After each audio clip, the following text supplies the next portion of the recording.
Spider-Man boasts one of the most iconic and extensive rogues galleries in all of comics. We all know the heavy hitters like Green Goblin, Dr. Octopus, and Venom, but beneath the surface of these A-list adversaries lies a treasure trove of villains who, for various reasons, haven't quite received the love and attention they deserve. These are the characters with unique concepts, compelling backstories, and powers that could make them serious threats, yet they often get overlooked. Today we're diving deep into the Spider-Verse to shine a spotlight on 10 of these criminally underrated Spider-Man villains. Get ready for a countdown that might just surprise you. Kicking off our list at number 10 is a villain who can literally be anyone, the Chameleon. As Spider-Man's very first supervillain, debuting all the way back in the Amazing Spider-Man number 1, the Chameleon's ability to seamlessly disguise himself as others makes him a truly unique threat. Born Dmitry Smerdyakov in Soviet Russia, he honed his talent for impersonation from a young age, initially as a servant to his half-brother Sergei Kravinov.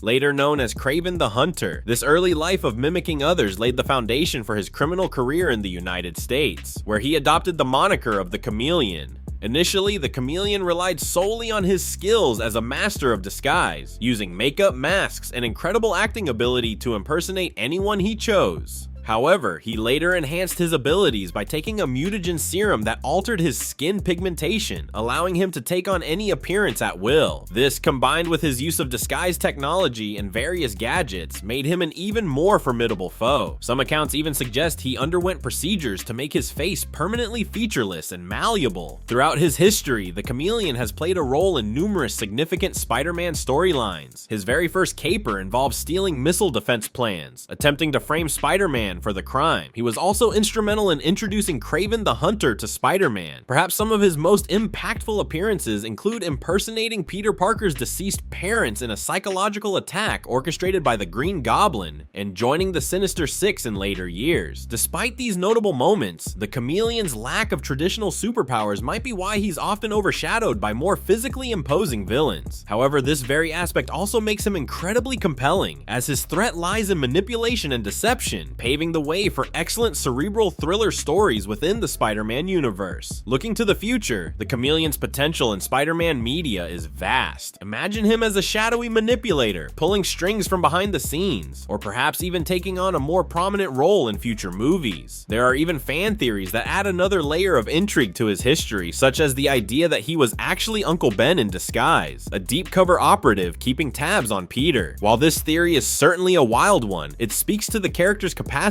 for deception. As Spider-Man's first supervillain, the Chameleon has had a long and recurring presence in comics and various other media. His unique ability as a master of disguise continues to make him a fascinating, albeit underrated, part of Spider-Man's world. The fact that he has endured as a recurring enemy without relying on brute force highlights the strength of his core concept as a villain who challenges Spider-Man on an intellectual and emotional level. Coming in at number 9 is a villain who always seems to be on the receiving end of Spider-Man's quips. But don't let that fool you. It's the Shocker. Known for his signature Vibro Shock gauntlets, Herman Schultz, the man behind the quilted mask, is a prime example of wasted potential in Spider-Man's rogues gallery. Born in New York City, Herman Schultz was a high school dropout with a knack for engineering. Instead of using his talents for legitimate purposes, he became a highly successful burglar and self-proclaimed world's best safecracker. After finally being caught and incarcerated, Schultz put his engineering skills to use, inventing a pair of gauntlets designed to shoot powerful air blasts vibrating at high frequency. Using these gauntlets, he blasted his way out of prison and became the supervillain known as the Shocker.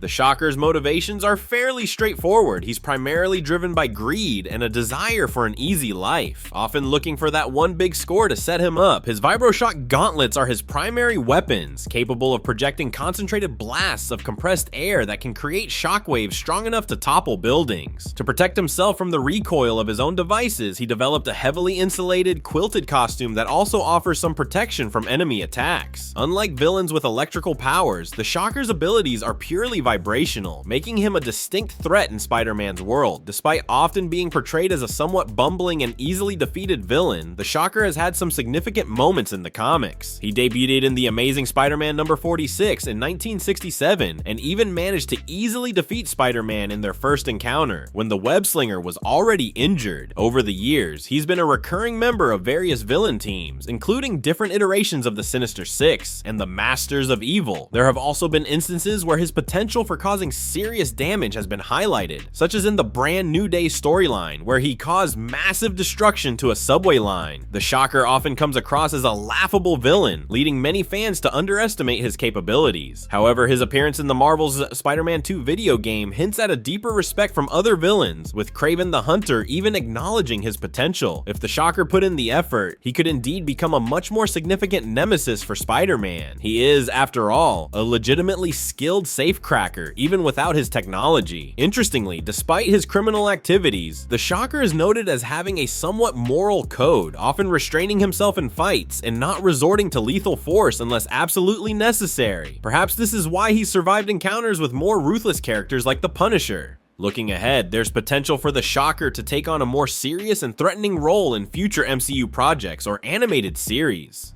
Some fans even theorize about him embracing his gooniness and trying to rise through the ranks of the criminal underworld. Despite often being the butt of jokes, the Shocker has been an integral part of Spider-Man's world since the Silver Age, appearing in numerous cartoons and video games. His unique powers and memorable design have solidified his place as a classic, if underrated, Spider-Man villain. His consistent presence, even as a lower-tier threat, provides a relatable and grounded element in a world of increasingly powerful adversaries. Splashing in at number 8 is the water-wielding menace, Hydro-Man. This villain, capable of controlling and even transforming into water, possesses immense power that often gets overlooked. The man who would become Hydro-Man was Morris Bench, an ordinary crewman working on a cargo ship. His life took a dramatic turn during a battle between Spider-Man and Namor, the Submariner. Bench was accidentally knocked overboard and fell into the ocean just as a powerful experimental generator was being tested. The combination of unknown radiation from the generator and his immersion in deep-sea bacteria caused an abnormal mutation, transforming him into a man made of living water. Initially blaming Spider-Man for his transformation, Hydro-Man sought revenge on the web-slinger, turning to a life of crime in the process. Hydro-Man's primary ability is hydrokinesis, allowing him to control and manipulate water in various forms. He can transform his entire body into water, making him incredibly difficult to apprehend. He can propel himself with significant force, assume and manipulate additional water mass, and even travel at great speed through waterways and pipes. His control extends to creating tidal waves, firing powerful jets of water, and even making water clones of himself.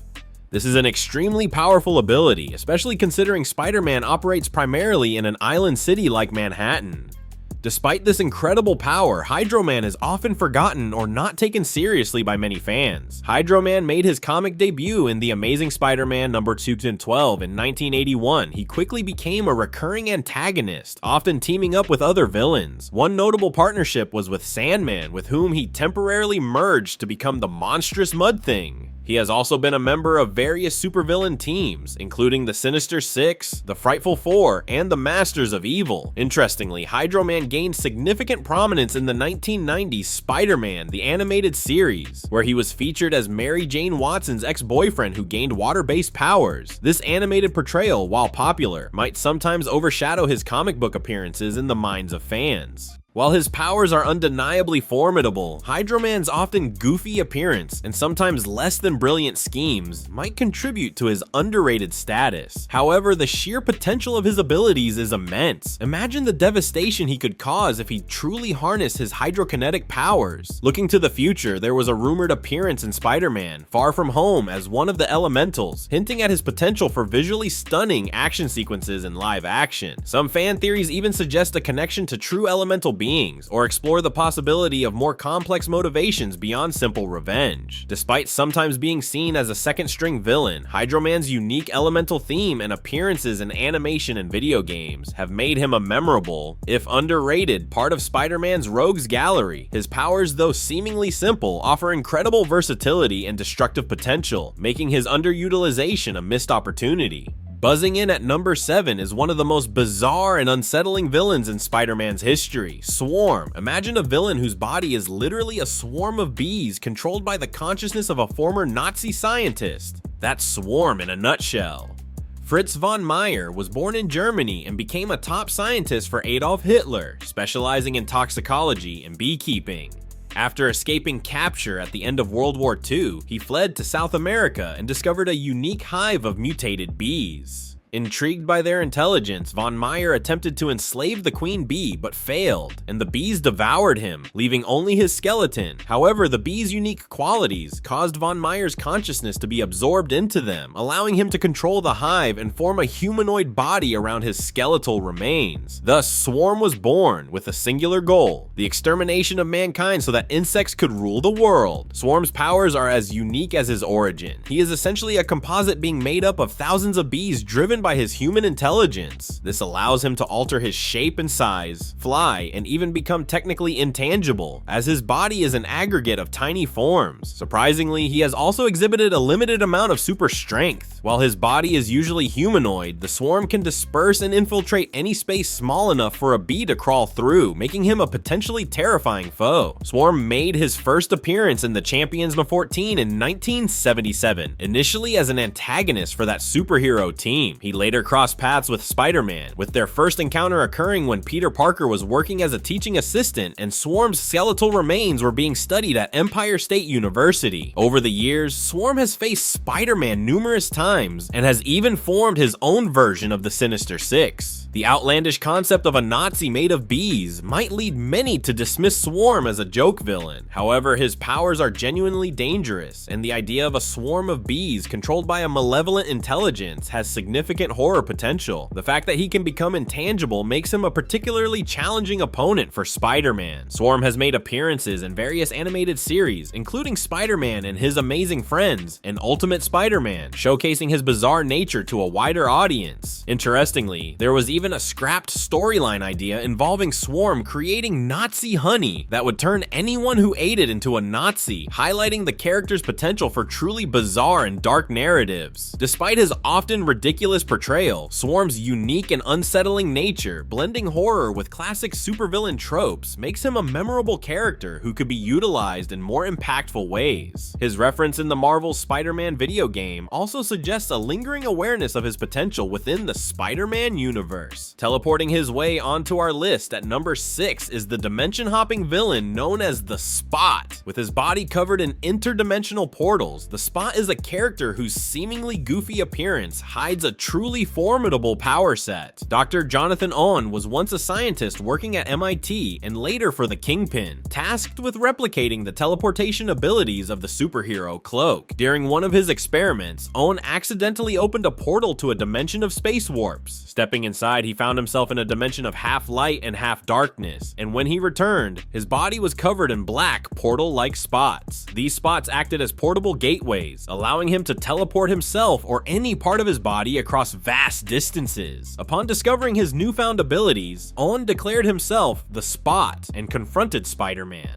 The Spot's powers are incredibly versatile. He can create and manipulate these space warp spots, placing them anywhere he chooses, even suspending them in mid-air. He can throw them to create portals, allowing him to punch someone from a great distance or send them plummeting from hundreds of feet in the air. He can also change the size of his warps and even retreat into his own dimension, unimaginatively named Spot World. This connection to Spot World has even led him to believe he is effectively immortal. The Spot made his first appearance in Peter Parker, the Spectacular Spider-Man number 97 in 1984. Despite his powerful abilities, he was often treated as a joke villain in his early appearances. He teamed up with other less than successful villains and was generally portrayed as incompetent. However, later storylines, such as his appearance in MODOK's 11 and a Daredevil arc, showcased the true potential of his powers, depicting him as a serious and deadly threat. While his Dalmatian-like appearance and silly name might make him seem less menacing, the Spot's powers are arguably some of the most formidable in Spider-Man's rogues gallery. The ability to teleport himself and others instantaneously opens up countless possibilities for both offense and defense. The Spot has recently experienced a surge in popularity and recognition due to his prominent role as the main antagonist in the animated film Spider-Man: Across the Spider-Verse. In this film, his origin is tied to Miles Morales, adding a personal vendetta to his motivations. His motivations in the movie appear to stem from a desire to be taken seriously and to avenge being turned into the Spot. This newfound prominence suggests a brighter future for the character, with his unique visual design and incredibly versatile powers finally getting the attention they deserve. He is even set to return as the main villain in the upcoming Spider-Man Beyond the Spider-Verse. The Spot's journey from a somewhat comical villain to a multiversal universal threat is a testament to his untapped potential. Cracking into our top 5 at number 5 is the imposing and ruthless crime lord known as Tombstone. With his stark white skin, filed teeth, and towering physique, Lonnie Lincoln, the man behind the moniker, is a chilling figure who has carved a significant yet often underrated place in Spider-Man's world. Born in Harlem, Lonnie Lincoln was an albino African-American youth who faced constant bullying and ostracization. This harsh upbringing fueled a desire for power and respect, leading him down a path of violence and crime. He quickly rose through the ranks of the criminal underworld, eventually becoming a feared hitman and enforcer, known as Tombstone, for the many lives he claimed. Originally, Tombstone possessed no superhuman abilities, relying solely on his imposing size, fighting skills, and intimidation tactics. However, in a later attempt to silence Robbie Robertson, Tombstone was exposed to an experimental gas at an Oscorp chemical plant, which granted him superhuman strength, durability, and reflexes. His skin became incredibly tough, almost bulletproof, and his already formidable strength was amplified. He also developed razor-sharp teeth, adding to his menacing appearance. Some interpretations even suggest further enhancements, such as a skull reinforced with an unbreakable steel alloy. Tombstone made his first appearance in Web of Spider-Man 36 in 1988. He quickly established himself as a major player in New York City's criminal underworld, often coming into conflict with both Spider-Man and Daredevil. His history is deeply intertwined with Robbie Robertson, Peter Parker's editor at the Daily Bugle, as Tombstone had intimidated a young Robbie into silence about his early criminal activities. This shared history adds a personal layer to their confrontations. Tombstone has also been a key figure in numerous gang wars, vying for control of the city's criminal element against rivals like Kingpin, Hammerhead, and the Rose. He even had a memorable portrayal in Spider-Man, the animated series, as a calculating and intelligent crime lord known as the Big Man. While often overshadowed by more flamboyant, superpowered villains, Tombstone's grounded nature as a ruthless crime boss with enhanced abilities makes him a compelling street-level threat. His cunning and brutality pose a unique challenge for Spider-Man, forcing the hero to confront the darker aspects of human nature and the complexities of urban crime. Looking to the future, Tombstone could be a perfect fit for a more street-level focused MCU Spider-Man movie, or could play a significant role in the Daredevil Born Again series. Some fan theories explore his potential connections to other crime lords in the MCU, like Kingpin, and his capacity to become a central figure in the street-level narratives. Tombstone's distinctive appearance and his established role as a formidable crime boss in the Marvel Universe solidify his place as an underrated villain who deserves more recognition. His complex relationship with Robbie Robertson and his capacity for both physical and strategic dominance make him a unique and compelling antagonist. Stumbling in at number 4 is the monstrous alter ego of a brilliant but morally bankrupt biochemist, Mr. Hyde. Inspired by Robert Louis Stevenson's classic tale, Calvin Zabo sought to unleash his inner beast, and in doing so, created a terrifying and often underrated threat in the Marvel Universe. Calvin Zabo was a gifted scientist who became obsessed with the effects of hormones on human physiology.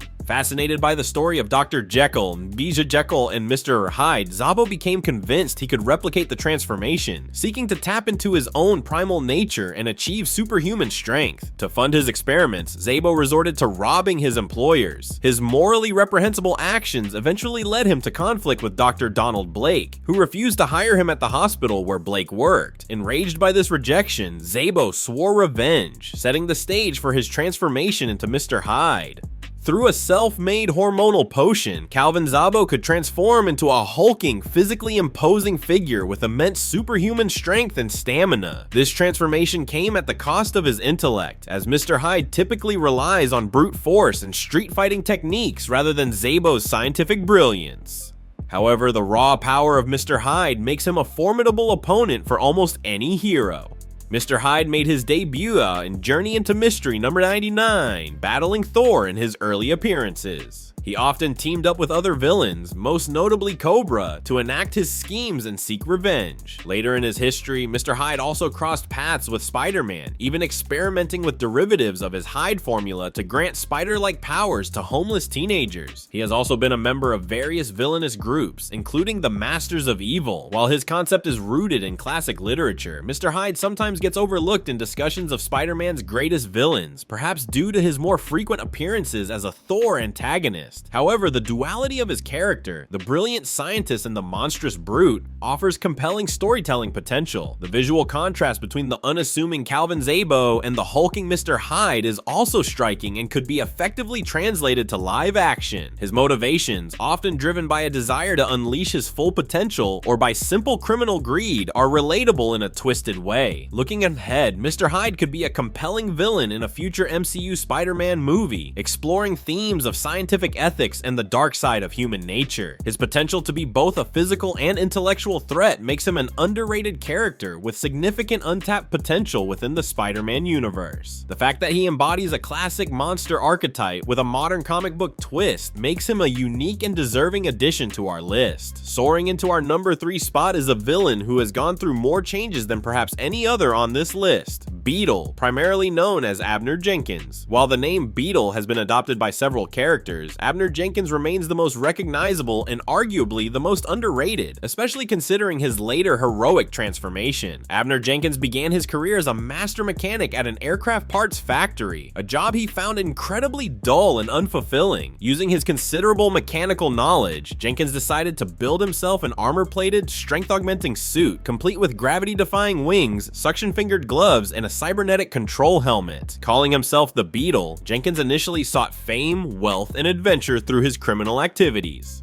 The Beetle's original suit provided him with enhanced strength and the ability to fly, making him a formidable opponent. Over the years, Jenkins continuously upgraded his armor, with later versions boasting even more advanced technology, including energy weapons, missiles, and sophisticated computer systems. Perhaps the most significant evolution of Abner Jenkins' character came when he abandoned the Beetle identity and, seeking redemption, became a founding member of the Thunderbolts, a team of reformed supervillains posing as heroes. As a member of the Thunderbolts, Jenkins adopted the codename Mach 1 and utilized a sleek, technologically advanced flight suit. He remained with the team through various iterations, even taking on leadership roles and further upgrading his armor to Mach X. The Beetle made his first appearance in Strange Tales number 123, initially as an antagonist for the Human Torch, before frequently battling Spider-Man. As the Beetle, Jenkins often found himself on the losing end of his encounters with costumed heroes. He led his own team of supervillain mercenaries called the Sinister Syndicate, which also ran afoul of Spider-Man. However, it was his transformation into Mach 1 and his subsequent heroic, or at least anti-heroic, career with the Thunderbolts that truly set him apart. While the Beetle might initially come across as a fairly generic armored villain, Abner Jenkins' journey towards redemption and his dedication to being a hero, even with a checkered past, make him incredibly compelling. His story is a testament to the idea that even villains can change and strive for something better. The fact that he has gone through so many iterations, both as a villain and a hero, makes him a unique and often overlooked character in the Spider-Man mythos. Looking to the future, there's potential to see Abner Jenkins' heroic persona explored in live action, perhaps in a Thunderbolts project within the MCU.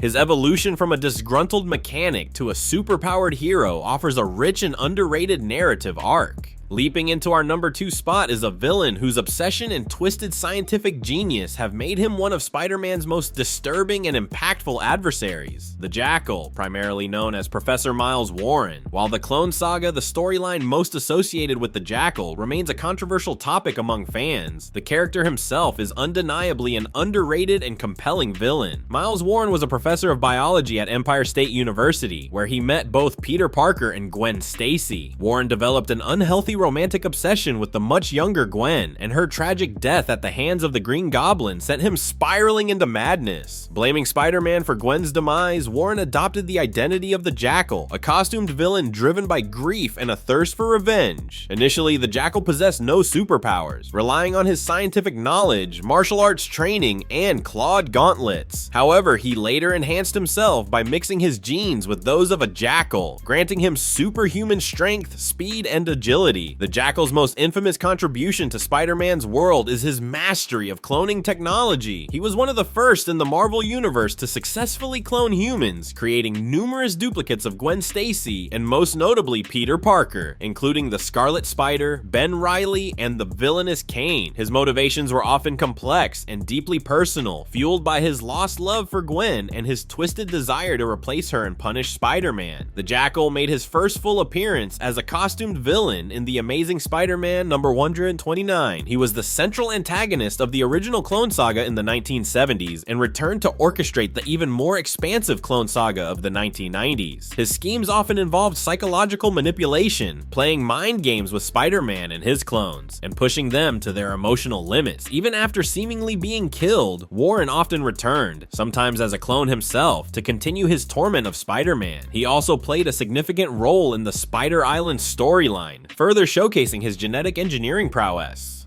While the Clone Saga's controversial nature might overshadow the Jackal for some fans, his twisted obsession, scientific expertise, and the profound impact he has had on Spider-Man's life make him an incredibly compelling villain. His ability to create exact duplicates of Peter Parker raises fundamental questions about identity and reality, adding a unique psychological horror element to their conflicts. Looking to the future, the Jackal's potential in Spider-Man media is immense. He could easily serve as a behind-the-scenes manipulator, or perhaps even be the architect of a new, more streamlined adaptation of the Clone Saga in a future movie. The name Miles Warren was even mentioned in the Kraven the Hunter movie, hinting at a possible future role in Sony's Spider-Man universe. The Jackal's chilling obsession and scientific madness make him an underrated villain who consistently strikes at the core of Peter Parker's being. Taking the top spot on our list of underrated Spider-Man villains is a character shrouded in mystery and legacy, the Black Tarantula. This mantle has been passed down through generations of the La Muerto family, each wielding a unique blend of martial arts prowess and superhuman abilities, making them a compelling and often overlooked threat in Spider-Man's world. The legend of the Black Tarantula dates back centuries to a European explorer who supposedly trained with the ninja clan known as the Hand and gained immortality and superhuman powers from a special potion. In reality, the immortality comes from the title being inherited from father to son, with each inheritor posing as the same individual. The first Black Tarantula most Spider-Man fans are familiar with is Carlos La Muerto, who debuted in The Amazing Spider-Man number 419.